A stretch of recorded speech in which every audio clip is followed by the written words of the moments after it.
ሰላም እንደምናላችሁ ቤተሰቦቻችን፣ በዚህ ሰሞን ያገኘናቸው መረጃዎች ይዘንላችሁ መጥተናል። ለዚህ ቻናል አዲስ ሆናችሁ ሰብስክራይብ በማድረግ ቤተሰብ ይሁኑ። ያላችሁን ገንቢ ሀሳብ አስተያየት በኮሜንት ሴክሽን ላይ ጻፉልን። እኔ ዛሬ 3 ልጆች አሉኝ።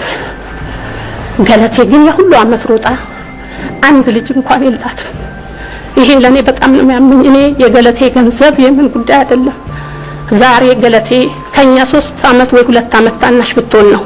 እንግዲህ በዚህ ሰሞን አነጋጋሪ ከሆኑ ጉዳዮች መካከል እጅግ በጣም ብዙ ሰዎችን ያነጋገረና ብዙ ሰዎችን ያስቆጣ የአትሌት ገለቴ ቡርቃ ጉዳይ ነው። አትሌት ገለቴ ቡርቃ እንደምታውቀው በተለያዩ ቴሌቪዥን መስኮቶች እንደተናገረችው ከሆነ ብዙ ንብረቶች ከዚህ በፊት ሩጣ ለረጅም ዓመት ለታገኘቻቸውን ንብረቶች በባለ ምክንያትና ባለ እንደነጠቃትና ከ11 ቤት 10 ቤትና ከ5 መኪና 4 መኪና ወስዶ ሸጦ በቡኬና ሌላ ሰው አስተላልፎ ለዘመድ አዝማዱ ከሰጠ በኋላ ደግሞ የቀሯትን አንድ መኪናና አንድ ቤት ለመካፈል በፍርድ ቤት ትዕዛዝ አውጥቶ እሱንም ሊነጥቃት እንደሆነና የመጨረሻ እንባይ ነው ይሄ ብላ የመጨረሻ መልእክቴ ነው መንግስትና ኢትዮጵያ ሕዝብ እንዲያውቅልኝ ብላ እሷ ወደ ሚዲያ መጣ እንደተናገረችና በዚህ ሰሞን ብዙ ሰዎችን ያስቆጣና ያናደደ ጉዳይ ሆኖ ተገኝቷል። እንግዲህ በሱ ዙሪያ ምን አዲስ ነገር አለ የሚለው የኢትዮጵያ አትሌቲክስ ፌዴሬሽን መግለጫ አውጥቶ ነበረ እና አትሌት መስራት ደፋር እና ስለሺ ስህንም ብዙ በዚህ ዙሪያ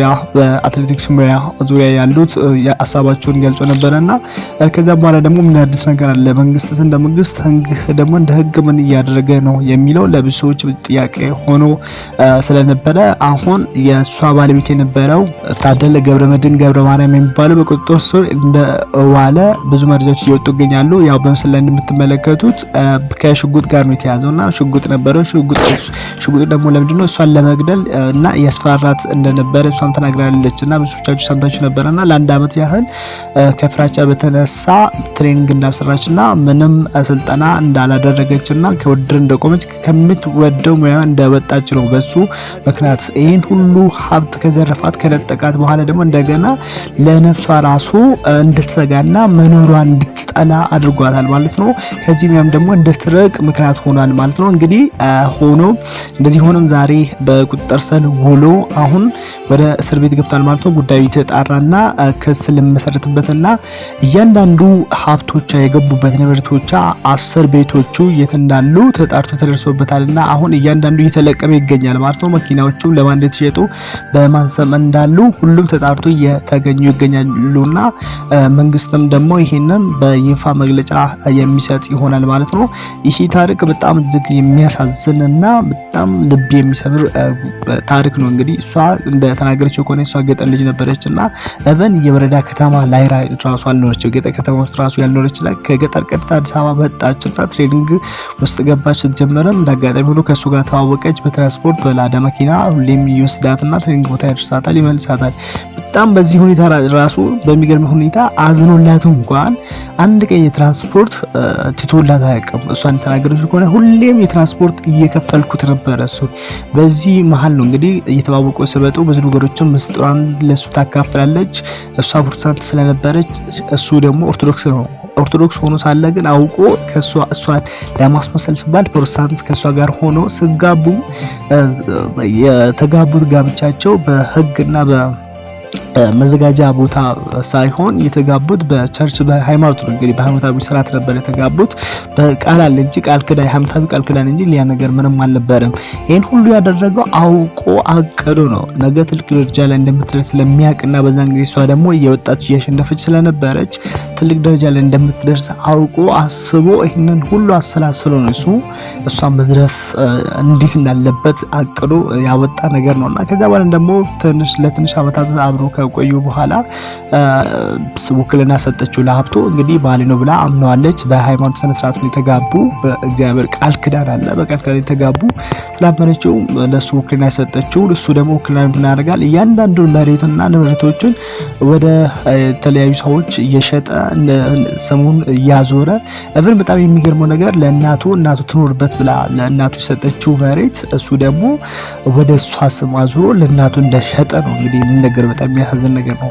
ከዛ በኋላ ይህን ሁሉ ካደረገ በኋላ እሷ ይህን ሁሉ ጉዳት ታቅም እሷ ያው ለውድድር ወደ ውጭ ሀገር ትሄዳለች። ወደ ውጭ ሀገር ከሄደች በኋላ ደግሞ ውጭ ሀገር ሄዳ እሷ ከውድድር ስትመለስ እሱ ደግሞ ቤት ጥሎ ጠፍቷል እና ጠፋም ወረቀት ብጣሽ ወረቀት አስቀምጠው ነበር። እኔ እንደ ደብዳቤ ነገር ጽፎ ይሄው እዚህ ቪዲዮ ላይ መመልከት ትችላላችሁና እሱ የጻፈው ነገር ምንድነው?